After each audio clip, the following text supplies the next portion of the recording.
Sejumlah pemerhati dan artis lagu daerah dan dangdut Makassar yang tergabung dalam Asosiasi Seni dan Musik Indonesia (ASPINDO), Persatuan Artis Musik Melayu Dangdut Indonesia (PAMMI), dan Persatuan Artis Musisi dan Pencipta Lagu Daerah (PAMMADA) mendatangi kantor DPRD Kota Makassar.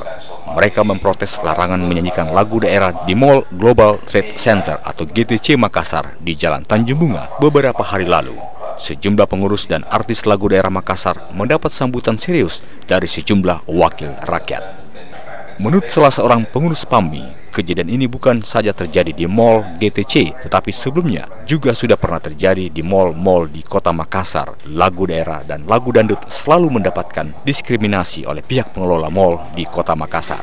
Karena itu, asosiasi sangat menyayangkan kejadian tersebut dan perlu disikapi secara tegas. Mereka berharap agar pengelola mal tersebut ditegur agar tidak terjadi lagi kejadian diskriminasi terhadap lagu-lagu daerah. Mendengar tuntutan tersebut, anggota DPRD setempat langsung menyikapinya. Mereka rencananya akan segera memanggil pihak pengelola mal untuk menjelaskan pelarangan tersebut.